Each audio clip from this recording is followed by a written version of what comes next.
하나님 말씀은 골로새서 1장 9절에서 14절 말씀입니다.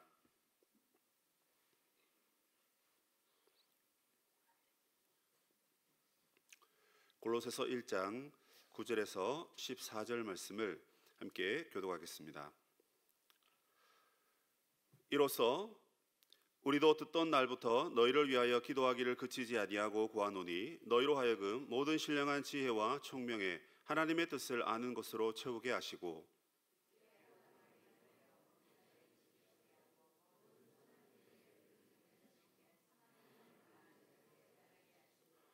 그의 영광의 힘을 따라 모든 능력으로 능하게 하시며 기쁨으로 모든 견딤과 오래 참음에 이르게 하시고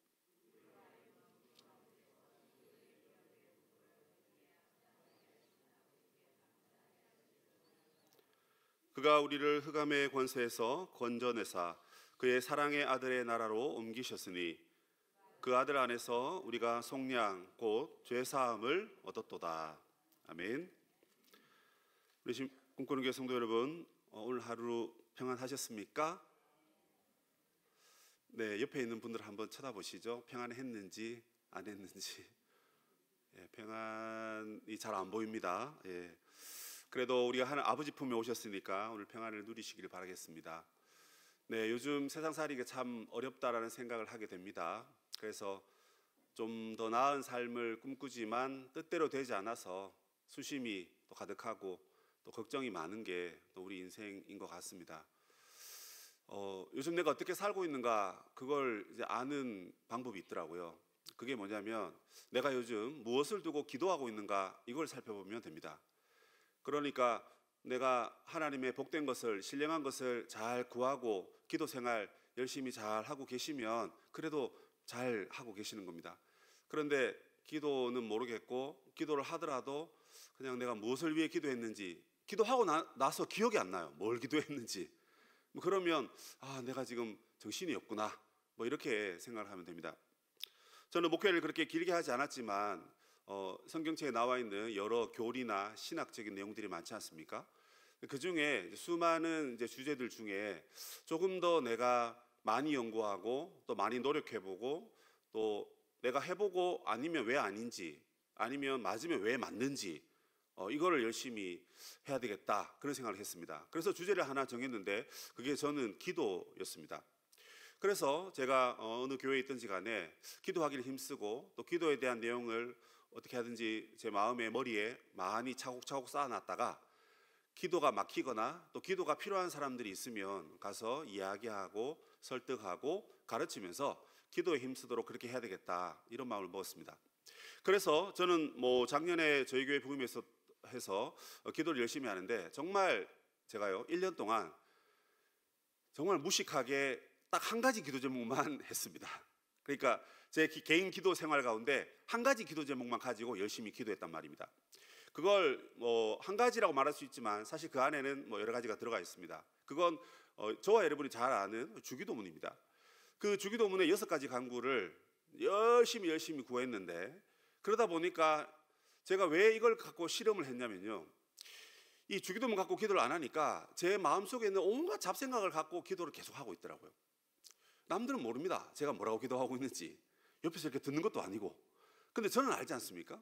그래서 기도를 많이 하는 하나님 이것 주세요, 저것 주세요, 요것 주세요 그러고 있는데 이게 제 마음에 시원한 마음이 안 들더라고요. 그래서 회개하면서 하나님이 가르쳐 주신 대로 기도해야 되겠다 해서 그렇게 기도했는데 그 한 가지 기도 제목 가지고 기도했는데 많은 응답을 받았다 하는 그런 시간을 보냈습니다. 이 말을 제가 드린 이유는 여러분 기도는 그냥 하면 되는 거죠. 하면 되는 거죠. 그런데 그건 여러분 교회 와서 며칠, 몇 달, 몇 년 정도 이렇게 신앙생활 하시는 분들은 그렇게 하시면 됩니다. 일단 해야 되니까요. 하면 됩니다. 뭐라고 하시든지 하십시오. 그런데 우리가 신앙생활 좀 오래 하셨고 조금 교회에서 체계적으로 해오셨고 또 직분을 맡으셨다면 그냥 하는 걸로는 만족하셔서는 안 되는 겁니다. 기도를 배워야 되고 기도가 어떤 것인지 알아야 되고 기도의 응답이 또 어떻게 오는지 알아야 되고 기도했을 때 어떻게 하라 그럽니까? 낙심하지 말고 기도해라 이런 말씀 있지 않습니까? 그래서 여러 가지를 알고 그렇게 기도하는 것이 참 중요한 것이다. 그렇게 말씀드리고 싶습니다. 오늘 우리가 읽었던 이 본문도 사실 기도에 대한 이야기입니다. 어쩌면 지난 시간, 이번 시간 다 기도에 대한 이야기예요. 지난 시간에는 감사에 대한 이야기를 했습니다.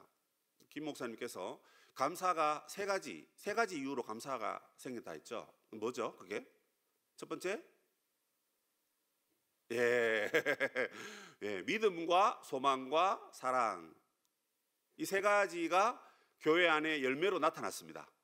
그런데 그 사람들이 자기 힘으로 믿음을 가지고 자기 힘으로 소망을 가지고 자기 힘으로 사랑을 가진 게 아니라 이 믿음, 소망, 사랑의 근거가 어디서 왔냐면 바로 하나님께 대한 소망.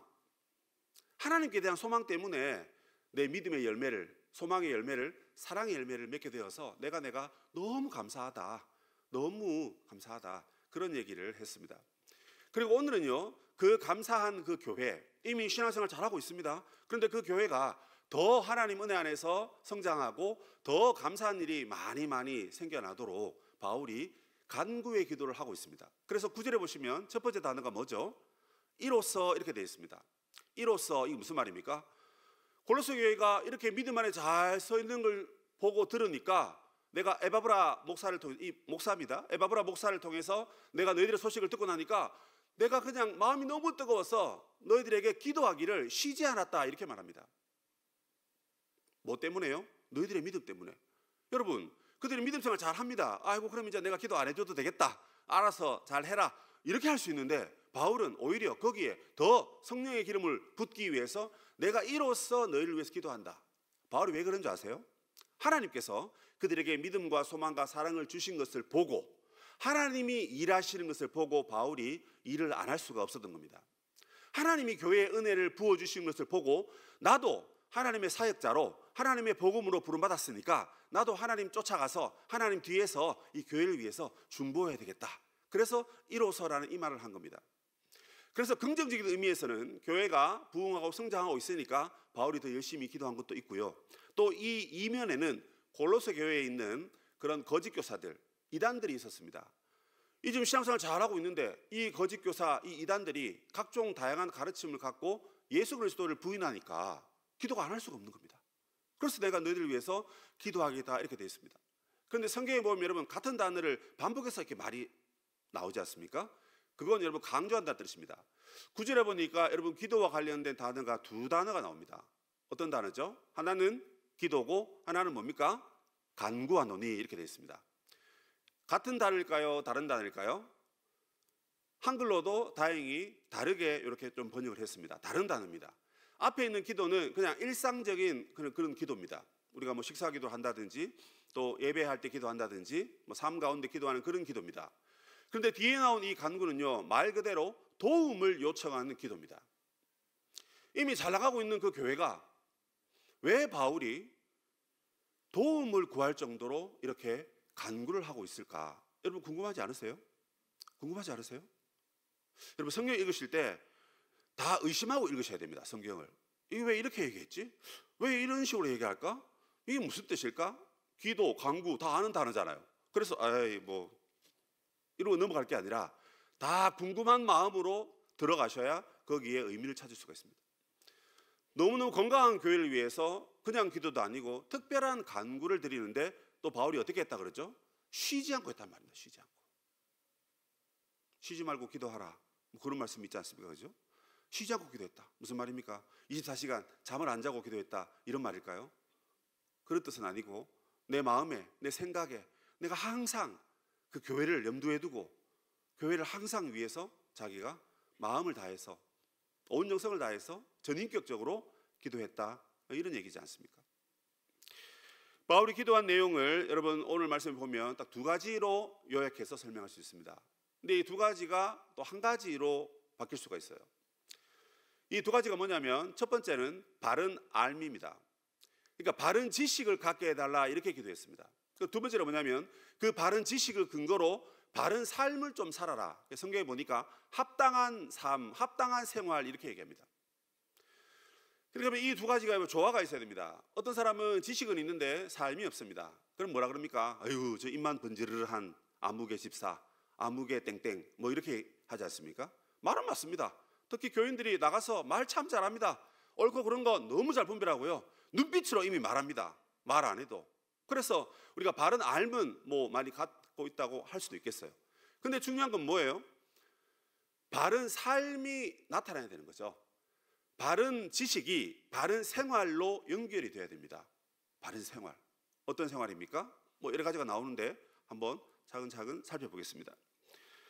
그래서 이 두 가지를 하나 모으면 어떻게 됩니까? 우리는 하나님의 뜻을 잘 깨달아서 그 뜻대로 바르게 살아가야 된다, 이 얘기입니다. 왜 세상에서 여러분 교회가 많이 공격받고 교회가 사람들의 지탄을 많이 받습니까? 교회의 삶이 세상 사람들이 보기에도 자기들과 별 다를 게 없으니까.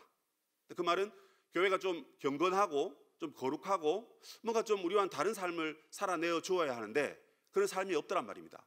그래서 여러분 공격하는 겁니다. 근데 이건 여러분 이미 뭐 성경에서 이미 예언된 얘기입니다.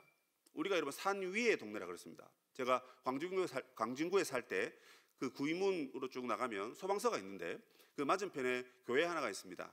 그 교회 이름이 뭐냐면 산 위의 동네 교회입니다. 산 위의 동네 교회. 왜 하나님께서 우리를 산 위에 세우셨다 그랬죠?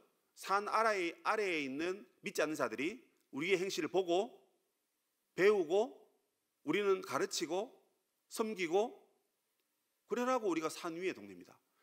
그럼 그 사람들이 우리의 행위를 볼 거란 말입니다. 하나님이 영이셔서 하나님 볼 수가 없어요. 하나님 보신 분 계십니까 혹시? 여기 혹시 하나님 보신 분 계십니까? 저는 목사인데도 아직 못 봤어요. 저한테 좀 얘기해 줄래? 우리 중학교 친구들. 하나님을 볼 수가 없으니까 여러분 믿는 우리도 하나님을 본 적이 없는데 안 믿는 사람들이 어떻게 하나님을 보겠습니까? 그래서 하나님을 우리의 산 위에 동네로 세워놓으신 거예요. 뭐라고요? 너희들은 교회는 세상 사람들 가운데 하나님으로 나타나고 하나님으로 비춰줘야 되는 것입니다. 하나님이 사랑이라 하셨죠, 그죠? 그럼 세상 사람들이 하나님이 사랑인 줄 알까요, 뭘까요? 이론적으로 글로는 알 수 있습니다. 그런데 생활로 알아야 되는데 교회가 하나님 사랑을 안 전해주면 이 사람들이 알까요? 모르죠. 우리 생각에 야, 너희들 알아서 깨달아 하고 싶은데 아닙니다. 우리를 통해서 그렇게 가는 거거든요. 자, 어쨌든 바른 지식이 바른 삶을 낳는다. 바른 지식이 바른 삶을 낳는다. 분리될 수 없고 하나만 추구할 수도 없다라는 겁니다. 말만 번지를 하든지 아니면 열심은 있는데 이 기준이 모호한 거예요. 그러다 보니까 열심히 있는 사람들이 그죠? 기준이 모호하다 보니까 이렇게도 했다가 저렇게도 했다가 안 되면 그냥 쉬기도 했다가 자기 뜻대로 합니다. 그러다 나중에 제풀에 넘어져가지고 아이고 하고 시험 들어가지고 자기가 자기한테 시험 든 겁니다. 뭐가 없어서? 바른 지식이 없어서. 그래서 상처 많이 받잖아요.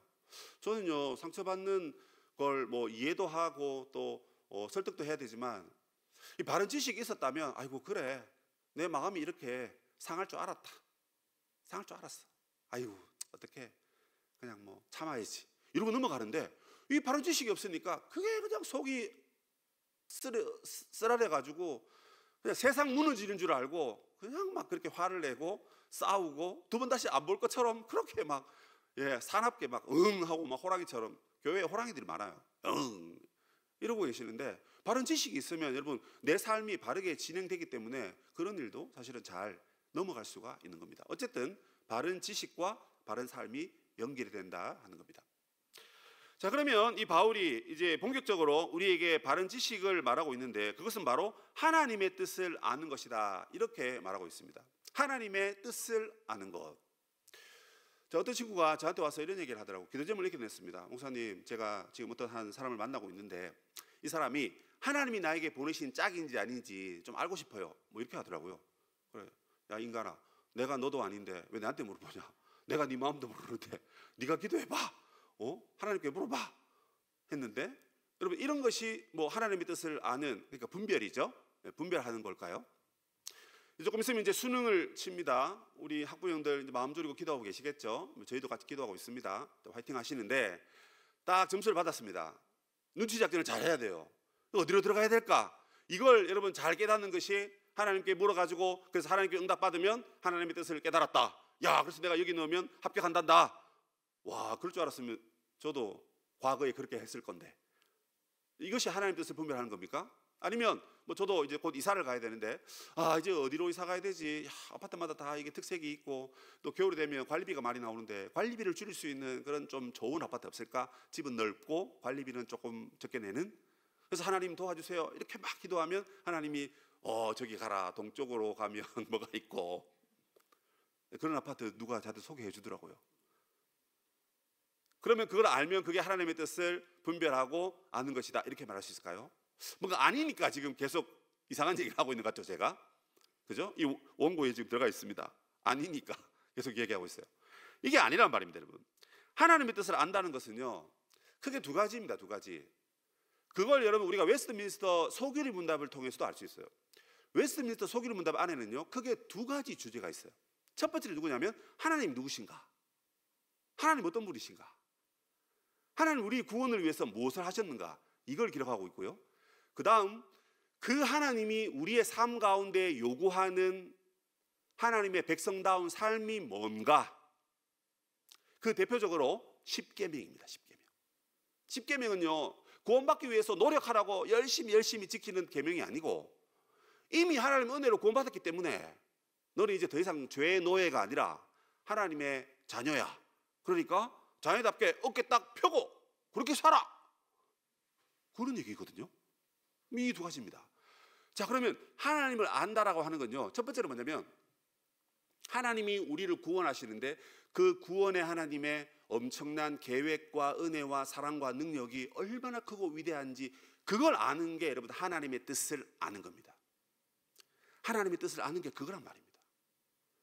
내 인생 가운데 이쪽으로 갈까요? 저쪽으로 갈까요? 이 사람 만날까요? 저 사람 만날까요? 여기 투자할까요? 말까요? 집을 이로 가야 됩니까? 뭐 이걸 해야 됩니까? 저걸 그건 여러분 예수 믿고 평안함 가운데 여러분 마음대로 하고 사셔도 돼요. 혹시나 그게 잘못된 길이면 하나님이 딱 붙잡고 뒤로 끌고 가십니다.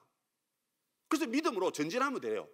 나머지 하나님 다 알아서 해주시니까, 그런 걸 가지고 하나님의 뜻을 알았니 말았니가 아니란 말입니다.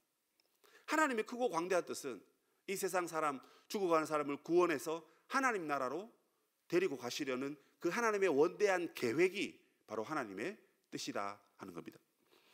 또 하나는 무엇이냐면 바로 하나님의 명령입니다.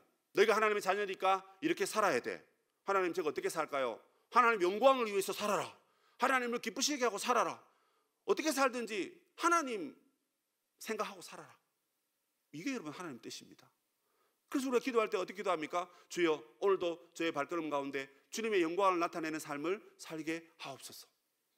어디로 이사 가야 됩니까? 교회랑 제일 가까운데. 왜요?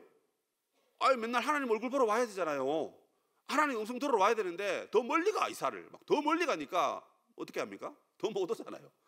그래서 최대한 가까운데 와서 하나님 잘 섬기려고 그렇게 여러분 이사하는 분들도 계시더라고요. 그래서 하나님의 뜻은 하나님이 누구신가? 그 다음 그 하나님이 우리에게 요구하시는 너는 나 외에 다른 신들을 섬기지 말아라, 살인하지 말아라, 간음하지 말아라, 도둑질하지 말아라, 거짓 증거하지 말아라, 탐내지 말아라, 십계명 아닙니까? 이게 여러분 이미 하나님의 뜻이 우리에게 이미 주어졌습니다. 그래서 이 하나님의 원대한 뜻과 이 계획을 열심히 알려고 노력해라 이렇게 되어 있습니다. 그런데 성경에 보니까요, 여러분 이걸 아는 게 그러면 이게 이제 머리 싸매고 이제 공부해야 되겠구나 싶은데, 성경은 그것을 우리가 공부해서 아는 게 아니라 성령으로 알게 된다 이렇게 되어 있습니다. 9절에 보시니까 모든 신령한 지혜와 총명의 하나님의 뜻을 아는 것으로 채우게 하시고, 그러니까 신령하고 총명한 것은 바로 성령 하나님의 역사입니다. 그 말은 하나님의 뜻을 깨닫는 것은 우리가 말씀을 듣기도 하고 읽기도 하고 보기도 하고 해야 되지만 성령을 의지해서 하나님의 말씀을 대하라, 그 얘기입니다. 성령께서 우리 마음을 찾아오시면 하나님의 깊으신 뜻을 통달하여 우리에게 전달해 주신다라고 고린도전서 1장에 말씀하고 있습니다. 왜냐하면 성령님은 하나님의 영이시기 때문에 그렇습니다. 성령님은 하나님이 보내신 영입니다. 성령님은 하나님으로부터 나오신, 예수님으로부터 나오신 영이십니다. 그렇기 때문에 성령님은 자기를 드러내지 아니하시고 하나님의 영광을 드러내시고, 그리고 독생자 예수 그리스도의 사랑을 우리에게 깨우쳐 주시는 분입니다. 태어나면서부터 응애 하면서 나 예수 믿어요 하고 할렐루야 이렇게 하지 않았습니다. 인생을 살면서 복음을 듣고 엄마 손 붙잡고 교회도 가고 아빠 손 붙잡고 새벽기도도 끌려가고, 그러다 보니까 어느 순간 내 마음에 뭔가 따뜻한 마음이 들더란 말입니다. 그때는 전도사님이 앞에 설교하고 있었을 때고, 그리고 내 마음에는 뭔가 모를 그 따뜻한 마음이 일어났는데 성령님이 찾아오신 겁니다. 성령님이 찾아오시니까 하나님의 구원의 계획, 그리고 우리를 향한 하나님의 뜻, 이런 것들을 다 깨달아 알게 되더라는 것입니다. 신약에는 성령님이 늘 교회에 오셔서 신자들에게 늘 하나님의 복음을 가르쳐 주십니다. 그러나 구약에는요, 성령님이 필요할 때만 사람들에게 가셨습니다. 필요할 때만 하나님이 보내셨단 말입니다. 그래서 사울 왕 같은 경우에도 왕이지 않습니까? 그런데 성령의 충만을 받아가지고 예언을 하고 뭐 그런 적이 있었지 않습니까?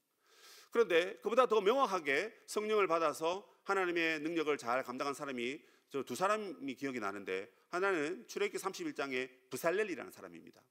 기억나시죠? 브살렐 누굽니까? 성막을 지어야 되는데 성막을 하나님 말씀하신 대로 모세가 이제 말씀을 받아왔지 않습니까? 그럼 이 말을 이제 쫙 전해가지고 듣고 하고 이렇게 해야 되는데, 여기 성령과 지혜가 충만한 총명한 한 사람이 세워지는데 그 사람이 브살렐입니다. 그래서 이 브살렐이 모세가 말한 그 말을 다 듣고 그 안에 성령이 오셔서 그 모든 것을 성막을 완벽하게 쫙 하고 만들어낸 겁니다. 또 뿐만 아니라 다니엘서도 가보면요, 다니엘이 지혜와 그다음에 뭐 성령과 그다음에 총명이 가득했다, 그렇게 얘기합니다. 그래서 그 나라에 있는 어떤 그 술객들, 박사들보다 무려 10배나 똑똑하다, 그 말입니다. 근데 여러분, 이게 여러분 진짜 말이 안 됩니다. 만약에 제가 IQ가 150이라 칩시다, 여러분. 그럼 10배면요 1500입니다. 1500. 그럼 이건 거의 뭐 기계를 능가하는 수준일 정도로 엄청난 탁월함을 말하거든요. 뭐 창세기도 가보면 여러분, 우리가 농사를 지었는데 그 해에 10배의 소득을 얻었더라 하는데 그 10배 얻었구나 하고 그냥 넘어가 버립니다, 우리가. 여러분 다시 생각해 보십시오. 여러분 연봉이 얼마신지 모르지만 만약에 3천만 원을 번다 치면 여러분 하루아침에 3억을 뚝딱 벌었다. 여러분 이게 있을 수 없는 일이지 않습니까? 하나님의 능력이 그만큼 탁월한 겁니다. 성령께서 다니엘에게 그렇게 역사하시니까 하나님의 뜻을 깨달은 그가 모든 그 이방 나라의 사람들보다 더 탁월한 하나님의 뜻을 강력하게 전할 수가 있었던 것입니다. 그래서 우리의 삶의 목적은요, 여러분 하나님을 알아가는 겁니다. 이 말에 여러분 동의가 되십니까? 하나님을 알아가는 겁니다. 내가 고난에 처하든지, 내가 슬픔에 처하든지, 내가 심지어 우울증에 걸리든지, 내가 죽을 병에 걸렸다 하더라도 그 삶 가운데 나에게 여전히 말씀하시고 여전히 찾아오시는 그 하나님을 알아가는 것이 지금 중요하다, 그 얘기를 하는 겁니다. 이 고린도 교회 안에 여러분 잡다한 거짓 교사들과 이단자들이 들어와서 예수 믿는 자들을 계속해서 유혹하고 넘어뜨리니까 바울이 그런 가운데 믿음과 소망과 사랑을 지킨 것은 너무 잘한 것인데, 그래도 저 나쁜 사람들 때문에 내가 심히 근심이 되니까 내가 기도하고 있다. 너희들이 날마다 하나님을 아는 지식에서 자라가길 바란다. 그럼 이제 여러분 우리가 어떻게 해야 될까요? 아까 원리는 뭐라 그랬습니까? 성령에 의해서 하나님 말씀을 깨닫는 겁니다. 그럼 우리가 할 건 뭐냐면 말씀이 있는 곳에 여러분들을 가게 해야 됩니다. 하나님 말씀이 들려지는 곳에 여러분의 삶을 노출시켜야 됩니다. 어제 신방을 갔는데 저희 교회에 이제 새롭게 등록한 분이셨어요. 그래서 남편은 이제 직장에 계시고 아내분만 만났는데 이제 예수 믿은 지 얼마 안 된 가정입니다. 그런데 남편이 출근하면서 유튜브에 뭐 말씀, 설교 말씀 또는 성경 말씀 이런 걸 듣고 왔다 갔다 하신대요. 그러니까 가는데 2시간, 오는데 1시간 정도 되나 봅니다. 그럼 하루에 3시간 됩니다. 물론 완벽한 집중을 뭐 가지긴 어렵지만 그래도 여러분 교회에 나온 지 얼마 안 되셨는데 진리에 대한 그 갈급함이 있으셔서 그런지 모르지만 저는 그분이 뭐 마음이 있어서 그렇게 한 것도 있겠지만 하나님이 참 그 마음에 그런 마음을 주신 것 같아요. 그래서 그 시간에 운전하면서 또 지하철은 또 안 타신답니다. 다 하나님과 이제 둘이서 만나려고 차만 이렇게 탁 타고 2시간을 가는데 그 여러분 말씀을 듣는데 얼마나 그 말씀이 여러분 송이꿀보다 더 다르겠습니까? 저는 20년 정도 전에 선교단체 가사 사역을 했었는데 대구에서 사역을 하는데 그 사역지가 안동이었어요. 그럼 이제 대구에서 안동까지 참 멀지 않습니까? 2시간 반 뭐 이렇게 걸렸던 것 같은데 그 먼 길을 가야 되니까 당시에는 뭐 지금처럼 뭐 좋은 매체들이 별로 없었어요.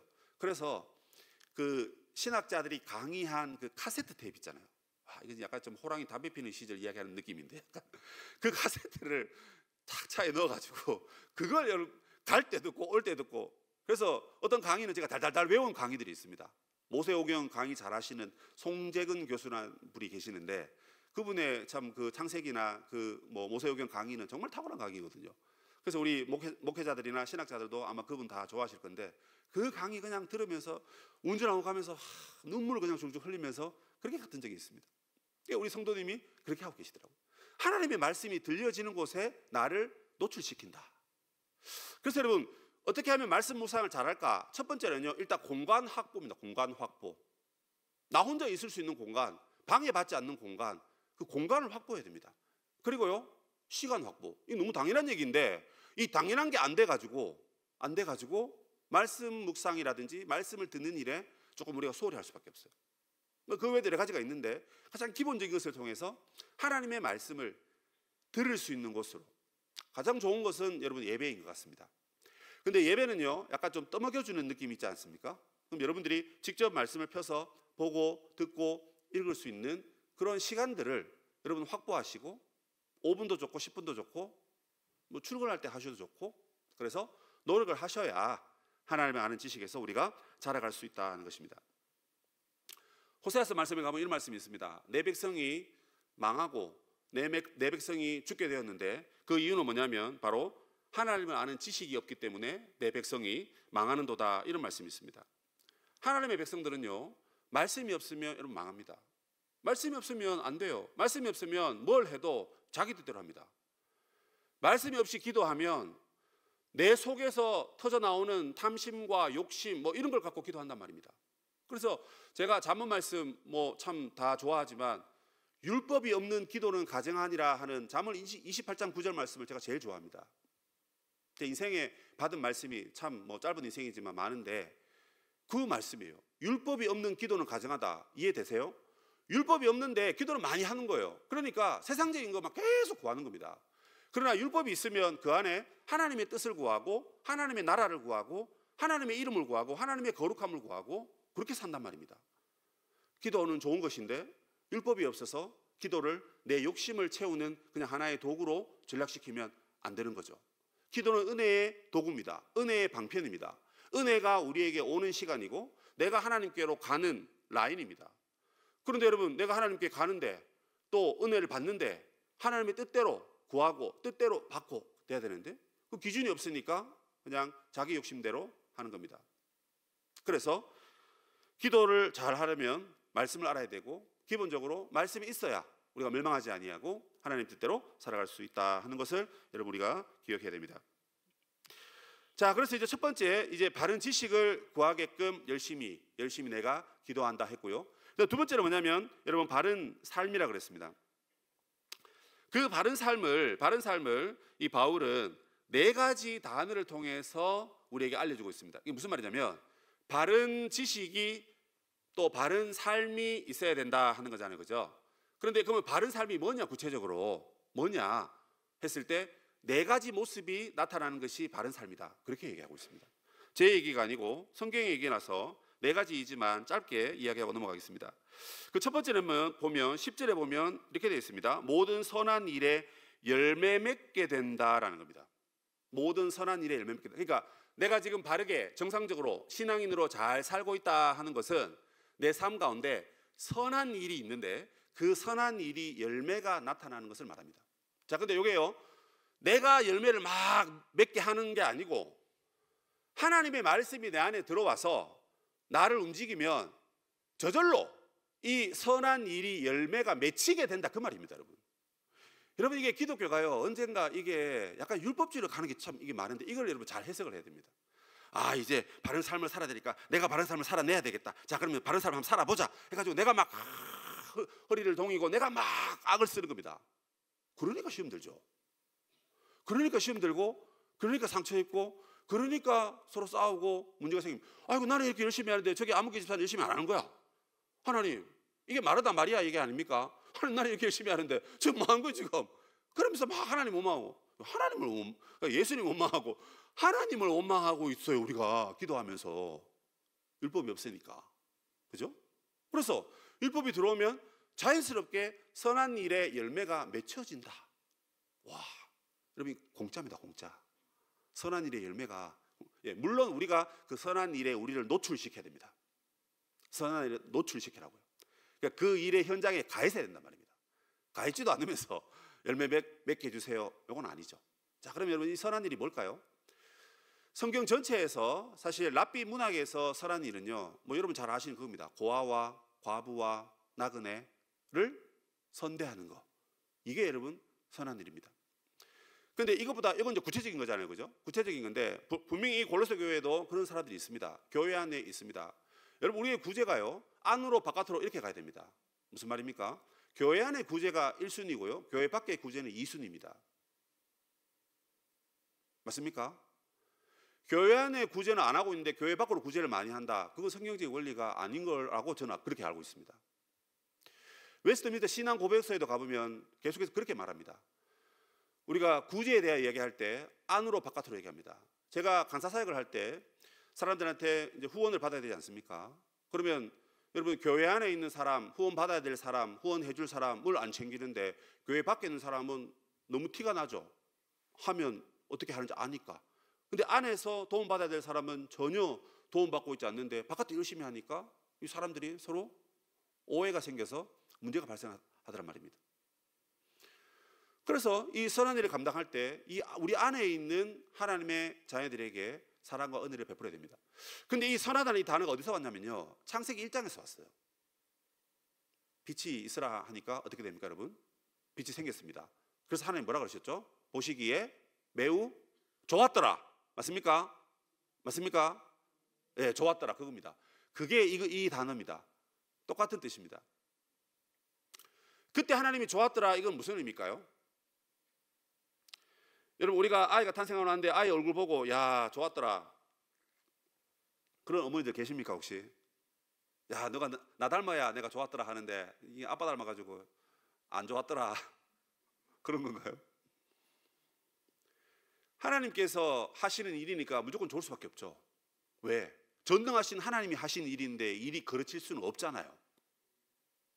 우리 남편이 하는 일은 맨날 하는 일마다 안 되니까 아이고 할 수 있는데 하나님이 하시는 일은 하나님이 하시는 일이니까 좋았더라 됩니다. 그래서 그냥 듣고 넘어갈 수도 있는데 거기서 말하는 좋았더라라고 하는 건 뭐냐면 하나님께서 내가 생각하고 계획하고 추구하려고 했던 모든 방향과 목적들이 딱 맞아떨어가지고 완벽하게 내 뜻대로 성취되었다, 그런 뜻입니다. 그럼 여기서 여러분 하나님께서 우리에게 베푸신 모든 선한 일, 하나님의 구원, 약한 자들을 돕는 일, 복음을 나타내고 하나님 나라를 세우는 일, 어쨌든 그 모든 게 다 들어가지 않겠습니까? 그죠? 근데 그 모든 일에 뭐예요? 열매가 맺혀진다는 것입니다. 뭐가 우리 속에 있어야, 무엇이 우리의 마음을 주장해야, 무엇이 우리의 심령의 열정을 불어 일으켜야 이렇게 된다고요? 바른 지식. 지금 따라오고 계십니까 여러분? 지금 마칠 때 됐는데 따라오셔야 되는데 처음 듣는 것처럼. 맞습니까? 바른 지식이 선한 일의 열매를 맺게 하는 겁니다. 여러분 봉사하시고 교사로, 성가대로, 주차봉사로, 식당에서 얼마나 고생하십니까? 근데 여러분 무조건 선한 열매가 맺혀져야 됩니다. 물론 인간이 하는 일이니까 안 그럴 수는 있지만 내 안에 하나님의 말씀이 나를 주장하고 야 힘들더라도 인내해라, 참아라, 눈물 흘려라, 이해해라, 용납해라, 그런 말씀 우리를 주장한단 말입니다. 그러면요 선한 열매가 맺혀지는 겁니다. 근데 이 바른 지식이 없으니까 내 기분 따라, 내 생각 따라, 내 가치관 따라, 우리 교회 전통 따라 뭐 이렇게 얘기하다 보면 안 그런 사람들은 들어와서 못 어울리고 그러면 또 오해가 생겨서 싸우기도 하고 뭐 이렇게 되는 거죠. 그래서 바른 지식이 들어와야 우리 안에 선한 일들이 열매를 맺는 겁니다. 구체적으로 선한 일들은 지금 여러분들이 봉사하고 계시는 교회 사역들입니다. 그 사역들이 열매가 맺혀지는 게 정상인데 안 맺혀지고 있는 것은 다른 요인도 있겠지만 1차적으로 바른 지식을 따르지 않았기 때문이 아닌가, 여러분 이렇게 한번 생각을 해보시면 좋겠습니다. 두 번째는요, 그 밑에 구절에 보시면 하나님을 아는 것에서 자라게 하신다 하는 겁니다. 역시나 이것도 하나님이 하시는 겁니다. 그러니까 말씀이 하는 거란 말입니다. 말씀을 더 깨우치고 더 깨우치면 우리가 점점 자라가는 거죠. 이 말씀을 묵상하면서 저는 이런 생각이 들었습니다. 옛날에는 하나님이 사랑의 하나님이고 소망의 하나님이고 이런 말씀들이 좋았어요. 그런데 어떤 성경에 보면 하나님 심판하시고 맞죠, 그죠? 그런 하나님으로 고백하지 않습니까? 근데 그런 용어들이 불편했습니다. 지금도 계속 그런 질문 받습니다. 하나님이 왜 선악과를 알게 하는 나무의 열매를 거기 심어 넣어가지고 우리로 하여금 따먹게 하셨어? 따먹게 하셨어. 따먹게 하신 겁니까? 내가 따먹은 겁니까? 저는 내가 따먹었다고 믿거든요. 제가 아니고 아담이. 인간이 범죄해서 따먹었는데 그걸 하나님이 그걸 거기 두는 바람에 따먹게 했다. 마치 이거죠. 좁은 집에서 막 움직이는데 집사람이 갑자기 물건을 두니까 가다가 발에 걸려 넘어진 거예요. 왜 이걸 여기 둬가지고 넘어지게 하냐? 자기가 넘어져 놓고는 집사람 원망하고. 그게 똑같은 얘기입니다. 이 얘기를 막 듣습니다. 그럼 막 불편합니다. 그죠? 하나님이 그거 왜 두셔가지고 하나님 우리를 전부 다 몰살시키시려고 그렇게 두셨는가? 뭐 이러면서 잘 모를 때는 그냥 그렇게 오해하게 되고 모르겠어 그냥 덮어두고 물어봐도 목사님들한테 물어봐도 다 하나님의 크신 계획이 있어서 그렇습니다. 약간 절에서 얘기하는 얘기랑 비슷한 답을 목사님들이 그렇게 하셨다 그러더라고요. 누가 저보고 그러더라고요. 그 질문하면서 전 나름대로 답을 딱 드렸는데 목사님들은 역시 다 똑같은 답을 하시네요. 하나님의 크신 계획이 있어서. 그래서 예전에는 하나님 아는 지식이 좀 부족하니까 하나님을 잘 몰랐어요, 솔직히. 그런데 점점점 말씀을 알고 경험을 하고 기도를 하고 예배를 드리고 그러면서 점점점 지식이 늘어나니까 하나님을 아는 것이 점점 올라가더란 말입니다. 그래서 이제는 하나님이 심판하신다 했을 때 하나님이 다 뜻이 있고 계획이 있고 뭔가 불순종한 것들이 있으니까 하나님 심판하셨겠지 하고 성경을 딱 보면 역시나 원인이 있어요. 근데 모를 때는 그냥 원망하고 그랬는데 이제는 아니까 내 믿음이 자랐단 말입니다. 그래서 여러분 여기서 자란다는 것은요 경험적으로 자랐다는 뜻입니다. 제가 이제 2년 정도 됐는데요 뭐 아직까지 저랑 인사만 하는 분들이 대부분이죠. 잘 모르니까. 근데 저희 공동체 또 저희 청년회 또 교육자들은 늘 보고 같이 밥 먹고 나누고 대화하니까 점점점 알죠. 점점점 알죠. 경험을 했으니까. 하나님도 그런 하나님이란 말입니다. 하나님을 저 먼 산 불 보듯이 그렇게 그냥 있으시면 안 되고 하나님한테 마음을 탁 제치고 그냥 하나님께 엎드려서 하나님 내 마음 좀 달래주세요. 하나님 나 좀 봐주세요. 나 좀 생각해 주세요. 기억해 주세요. 하면서 하나님께 매달리는 것입니다. 근데 여러분 그걸 성령님이 하시고 그래서 우리가 하나님을 아는 것에서 우리의 지식이 자란다. 우리의 삶이 자란다. 그렇게 얘기합니다. 또 하나는 11절에 가보시면 기쁨으로 모든 견딤과 오래 참음에 이르게 하시고 이렇게 되어 있습니다. 자, 참긴 참는데 여러분 기쁨으로 참다는 것입니다. 안 참는 게 이제 문제죠. 참는 건 잘하는 건데 더 잘하는 거는 기쁨으로 참는 겁니다. 기쁨으로 참는 것까지 가려면 저도 아직 멀었습니다. 한참 더 가야 됩니다. 죽기 직전에나 될까 말까 저는 그렇게 생각합니다. 그런데 이걸 바른 지식이 들어오면 우리의 삶 가운데 참아지는 겁니다. 10번 화낼 거 9번으로 줄고요. 5번 화낼 거 2번으로 줄고 2번 화낼 거 1번으로 1번 화낼 거 아이고 이번에는 그냥 기도하고 넘어가자 하고는 그냥 모른 척하고 넘어가는 겁니다. 왜요? 하나님 말씀이 나를 주장하니까 내 삶에 인내가 나온다는 것입니다. 그리고 끝으로 12절 끝에 가보시면 아버지께 감사하게 하시기를 원하노라 해서 원하노라 강구한다는 거죠. 하나님께 대한 감사가 여러분 늘어난다는 것입니다. 여러분 우리의 삶은 인생은 늘 감사와 불평 그 사이에 있습니다. 그러니까 우리가 예수 믿고 안 믿고 그 사이에 있듯이 믿기는 믿는데 믿기 싫고 안 믿는데 믿겨지고 그런 사람이 어디 있습니까? 믿으면 믿고 안 믿으면 안 믿듯이 감사이든지 불평이든지 이 양갈래에서 지금 줄타기 하고 있는 인생을 살고 있어요. 조금만 감정적으로 흔들리면 불평하고 뭔가 조금만 나한테 이득이 오면 그냥 그저 감사하고 늘 우리가 이렇게 왔다 갔다 한단 말입니다. 그런데 바울이 말하는 이 감사의 기준은요 우리의 구원과 관련된 이야기입니다.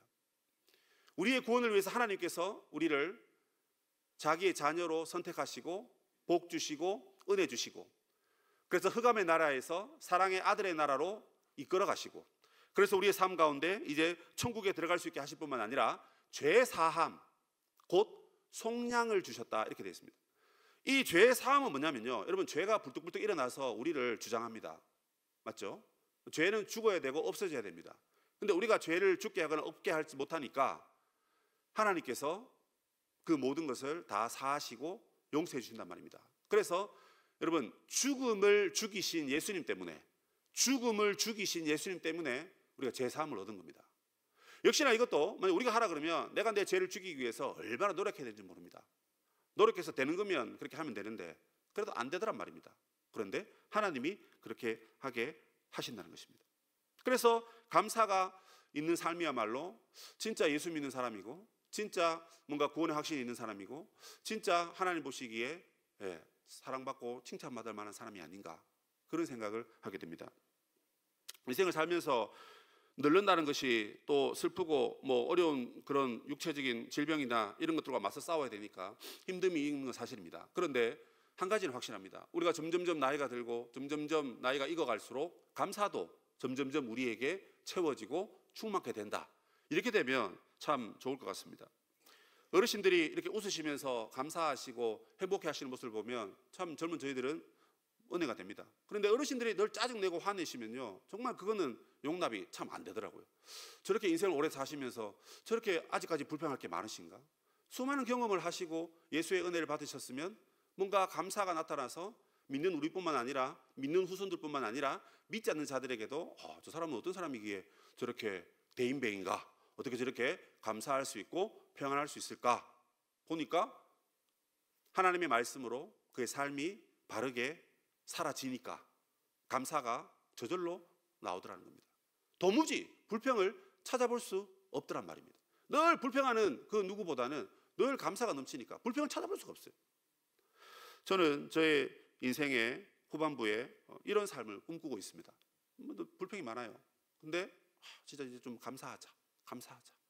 집에서 아내에게, 아이들에게, 나의 가까이 있는 사람들에게 먼저 감사하는 마음을 갖고 살자. 그런 마음이 저에게는 기도 제목으로 가지고 있습니다. 말씀을 정리하면서 여러분, 바울이 지금 감옥에 갇혀 있습니다. 근데 자기 몸의 안전을 위해서 기도하지 아니하고 교회를 위해서 기도했다. 일단 여기에 우리는 반성할 점들이 아마 한두 가지 있을 것 같습니다. 팔이 안으로 굽으니까 우리가 내 문제, 우리 자녀, 남편, 우리 문제를 두고 먼저 기도할 수밖에 없죠. 그렇게 기도하셔야 됩니다. 그런데 반드시 우리는 교회를 위한 기도를 빼먹어서는 안 된다는 것입니다. 그 어려운 환경 속에서도 교회를 위해 기도하셨습니다. 초창기 우리 한국 교회의 수많은 지도자들만이 아니라 성도들도 교회를 위해서 기도하고 나라와 민족을 위해서 기도했다는 거 잘 아시지 않습니까? 이 시대에 점점 개인화돼 가고 점점 자신을 위한 삶을 아름답게 꿈꾸고 있는 이 시대 가운데 하나님은 이 골로새의 말씀을 통해서 우리가 교회를 위해서 기도해야 된다. 이걸 지금 가르쳐주고 계시는 것 같습니다. 앞으로 여러분 교회를 위해서 기도하실 때 교회가 바른 하나님의 말씀을 깨닫게 해달라고 기도하십시오. 그리고 그 깨닫는 것으로 우리의 삶이 바르게 사람들에게, 세상에 펼쳐지게끔 그걸 위해서 여러분 기도해 주시기 바랍니다. 그래서 어떻게 보면 이 무게가 여러분 바른 생활에 있습니다. 이 교회는 이단자들이 자기들이 갖고 있는 지식과 그 여러 가지 교리들을 엄청 얘기하면서 삶은 그렇지 않았거든요. 그러니까 바울이 삶으로 증명하라 그렇게 얘기하는 것입니다. 그런 의미에서 저 같은 직분자들은 참 어깨가 무겁습니다. 왜요? 말한 대로 살아야 되니까. 그런데 직분자만 그렇습니까? 아닙니다. 예수 믿는 사람이라면, 예수에 대한 지식이 우리한테 있다면 예수를 믿는 그 지식이 우리의 삶에 나타나서 삶으로 복음을 나타내고 삶으로 하나님 나라를 오게 하는, 그게 가장 위대한 일이고 가장 중요한 일입니다. 교회를 수천 개 개척을 하거나 헌금을 엄청나게 많이 하거나 그런 분도 계시더라고요. 아들 3명, 4명을 다 목사로 헌신시켰다. 그것도 참 좋은 일이고 훌륭한 일입니다. 근데 그것보다 더 중요하고 급하고 소중한 일은 바른 하나님의 말씀을 늘 우리 마음에 새기고 그 말씀대로 나 스스로가 그렇게 살아내는 것이야말로 어쩌면 가장 효과적인 일이고 가장 하나님이 기뻐하시는 일이라고 그렇게 생각을 합니다. 그러므로 우리 교회가 바른 삶으로 복음을 전할 수 있도록 바른 지식을 사모하게 하여 주옵소서. 우리 이 두 가지를 위해서 저와 여러분이 항상 기도하고 교회를 위해서 늘 깨어 기도하는 그런 우리 꿈꾸는 교회 성도님 되시기를 주님의 이름으로 축복합니다.